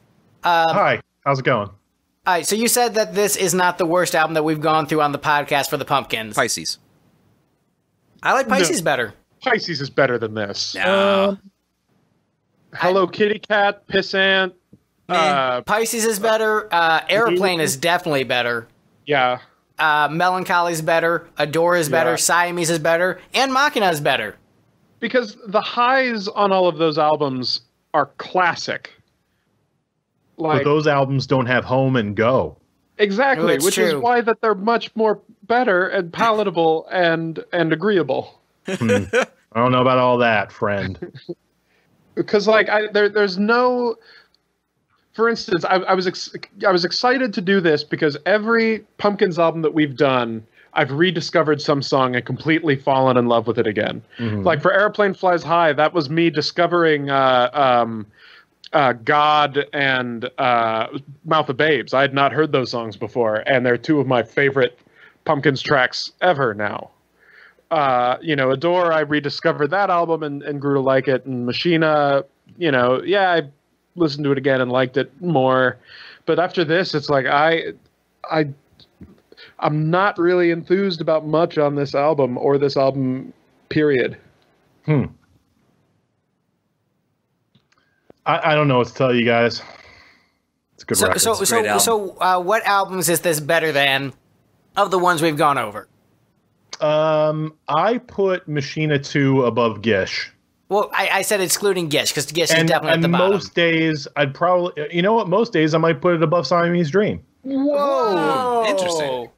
And people say I have hot takes. That is the hottest take I've ever heard on anything. Machina 2 over Siamese. It's all about emotional connection. Maybe not. On some days, maybe, though.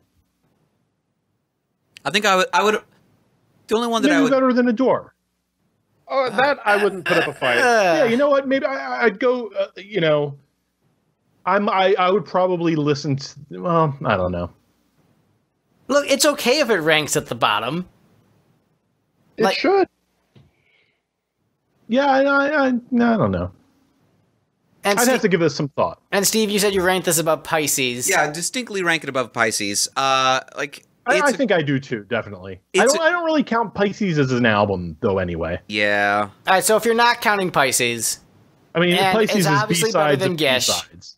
I mean, I'm not going to necessarily even say that it's better than Gish. I love Gish, too. This is like a real Sophie's Choice here, Greg. Like, Euphoria is better than this. I'm just the albums we've done on the show. I don't know that I disagree. Just what we've done on the show. Okay. Got Bug Superstar of Pumpkins albums. Bug Superstar is a Stone Cold classic. It really is. All right, so just albums we've done on the show, Steve. What is Machina 2 better than in terms of Pumpkins albums? I know you'll say it's better than every Kiss album except for Asshole and Gene Simmons 78. Right. But of Pumpkins albums, is Machina 2 better than any of them? So we're discounting Pisces then? If they wanted to discount Pisces. Okay, if we're discounting Pisces, it probably depends on the day. This is still one of my go-to albums to just listen to. Right. But is it as good of an album as Melancholy? Probably not, but I do love both. I mean, no, you're like, the thing is you can like both and still recognize like one ranks lower. So I love all of the songs on Jailbreak, but some of them rank lower than others. Right. So Soul you can... Power. Oh, fuck. Sorry. We can just DOS Greg by shouting Soul Power at him now. There is nothing on Gish as bad as Soul Power. Well, there's nothing in the Pumpkins catalog bad as Soul Power, and they have a Pasticcio medley. Yeah, I'd rather listen to Pasticcio medley than Soul Power again. I, in fact, did listen to Pasticcio in its entirety a few days ago, actually. Speedball Jam, better than Soul Power. Greg couldn't be arsed to read the Wikipedia page on this album. And you're cavorting around listening to the Pasticcio medley for kicks. I've been busy, man. I've been busy. Pasticcio's a long tune. He was busy. And in fairness, I was focused more on listening to the music than reading the Wikipedia article. I made sure to listen to this album a whole bunch of times. So, like, while I might not have had the time to read the Wikipedia article, whenever I was driving, it was in my car. I was listening to it plenty.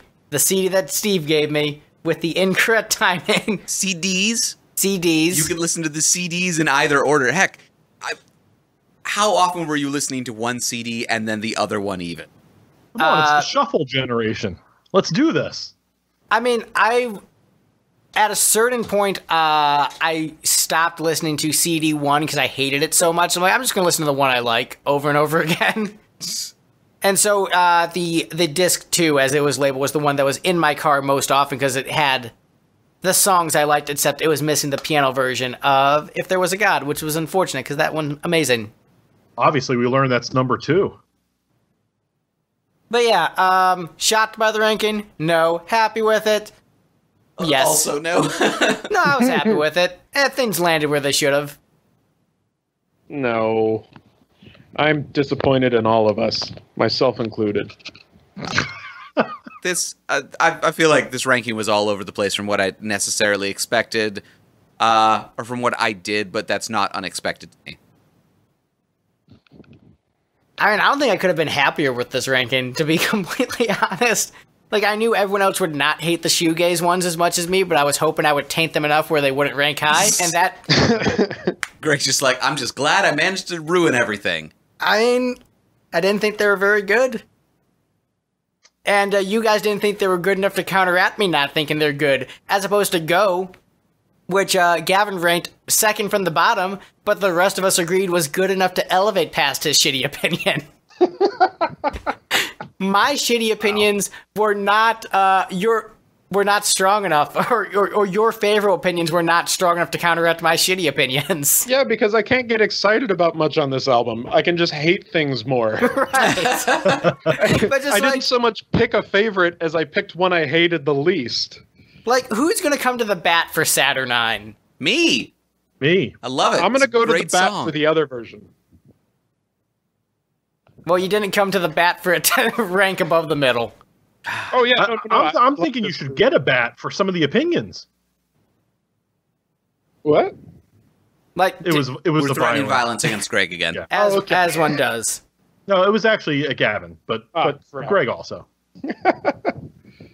Bats to everyone. Good Yeah. times, great oldies. Anyway, should we wrap That's this up? the way Let's my wrap love this is. up. It's been a pretty short episode. Yeah, we're a little over three hours and 15 minutes. So where can we find you guys on the internet, Gavin? You can find me at BentleyMusic.com or on, the Facebook, the Instagram, the LinkedIn. Bentley Music is the band that I'm in. The same picture of Gavin Wallace Aylesworth every day. Also, That's right. the prog metal subreddit, like once a week. Oh, yeah. You guys get posted there a lot. Oh, we do? Yeah. Oh, wow. Oh, I thought you were joking. Oh, wow. I didn't know that. But we have a new single out on the Spotify and the Apple Music and all that. It's called Catch Light. We got a new album coming later this year. It's going to be better than Machina II. I mean, that's, Boom. yeah.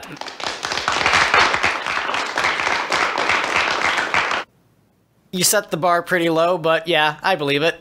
Set the bar to Jerry. Craig, where can people find you on the internet? Boycotting bent knee shows now. What city are you in, Craig? I am in Philly. Oh, we play there a bunch. Really? When will you be here again? Because I'd really like to meet you. Yeah. I'd really like to not go to your show. I just need to print a picture of you and put it at the door. But we actually, there's nothing on the docket now, but I would look for us in the fall. Okay. Well, Yeah. I would definitely check that out. Yeah, it'd be great. I can be found over at the Pods and Sods Network at podsodcast.com. And for those interested in pumpkindom, there was a recent episode where my childhood friend, well, Pumpkin's friend, I should say, Fritz and I go through our top 10 Pumpkins deep cuts. You might like it. Gavin would hate it. Cue applause. You just got it. You got the sad applause drop. Oh, was it? I didn't even hear it. It's because it's very Yeah, I didn't hear quiet. that one either. Oh, no. I heard. Great.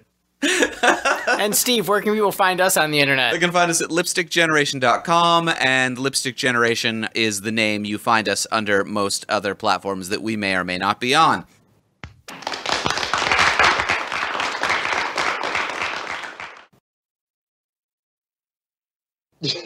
After this, I don't even want to hear Smashing Pumpkins ever again. Yeah, I'm burned out on them now. Hooray In a way for that I ruining haven't bands. been after any other album we've done. Hell, I might listen to Kiss again. Hey, Oh, that would be great. There is not a Kiss album that is weaker than Machina II. That is not true. it is, Oh it is yeah, very that not true. I gotta agree. Yeah, no, Greg. This is better than Sonic Boom and Monster. Oh, you're right. And Love Gun. What? Oh no. Oh yeah. A bunch of filler on that. Almost Human. Yeah, I'm not. You can't give me like one track and say, "Hey, The title track? I Stole Was it- Your Love? Title track was a great song when I was a Kiss fan, but there's nothing Tomorrow on there and that's Tonight? as good as Home Oh, or Go. okay. Can we just Soul Power versus Almost Human? Okay, well, come on. I don't even know what you're trying to get across with that. Well, one is a cover of a James Brown tune, and one is a kind of a George Clinton inspired funk Kiss tune. No, let's go cover to cover if we're talking Soul Power versus Then She Kissed Me. Then she kissed me. Yeah. It's Soul Power. at least not like a weird neutering of a like a anthem. I'll take Soul Power. Really? You're fucking crazy, dude. Yeah, that is the opinion of a man who would value Home as a excellent song. Well, again, Gavin, a lot of people would, and I'm sure do. I can't. You're wrong on this one. You are absolutely wrong on this one. Oh, that's weird. That's No. weird, 'cause I've never heard about this song before listening to this. No. And I think of myself as pretty in tune with the, I was on the old Shiva forum Oh, in the but you SPFC. stay away from what is it? Netforia. Oh, Netforia, I wasn't as active on, but I remember them. Blamo.org, Shiva. All right. Yeah, those were the good days. That was when I remember I missed Zwan on the Mary Star of the Sea tour, my buddy and I, and we said, it's okay, they'll tour for the next album. Joke's on you. Yeah. So What do you get? Future Embrace. Yeah, and I didn't see that tour. Yeah. Well, I'm going to go fire up the phone and get on Billy's Instagram and praise Home. All right, you do that. I'm looking forward to the next album we do because I'm sure I'll be more excited and enthusiastic. I didn't have that much to say about this album. It's kind of just mindless screaming, you know. It's just like how many times can I say meh over and over again? Do you think that Steve's going to give you the next album dubbed from a copy of an old 8-track? I can only hope that Steve will do that for me. I'll have to track down an old 8-track. I mean, he even labeled the songs incorrectly. It was called Car Crash Star. I mean, a stack of MP3s. You know what? I remember those days of MP3 hunting. I'm not entirely sure that half of your disc isn't like Wesley Willis songs. It might be. Yeah. I remember downloading Kid A and getting Suck a Dog's Dick by Wesley Willis. Or for some reason, Detachable Penis is attributed to every band ever. Yes. Yes. Like, I once downloaded what I thought was Primus doing a cover of it, but it was just the King Missile version, and They Might Be Giants. And Why were you just searching penis? Detachable Penis. no, I was looking for Primus covers. Oh, okay. All Or right. Primus tunes, because I'm a big Primus guy, big They Might Be Giants guy. And I would see that song there and I thought, oh wow, Primus did a cover of Detachable Penis? And then, no, it was just the King Missile song. And then same thing with They Might Be Giants later. Presumably Weird Al as well. Not that I wouldn't just search penis on torrent sites, but yeah. Well, That's fine. film, not audio. Gotcha. I'm now looking through Billy Penis? Corgan's, through his penis to try and figure out Looking where through Home it like a came telescope, or from. Yeah. Eek. Where was that going? What, you're looking at what? Oh, I'm trying to see if he's got a question thing because I want to ask him his thoughts on Home. Oh, He doesn't have any up anymore. okay, because there were a whole bunch this morning. He answered a bunch, yeah, but he took Yeah. down the asking one. No, keep an eye. But, you know what? I want you to just name a song that might be older than Machina, just so he can like ram you about what he's doing now is so much better. Oh yeah. Like you can't compliment any song he's done if it's not, past Tear Garden by Kaleidoscope. Somebody went on.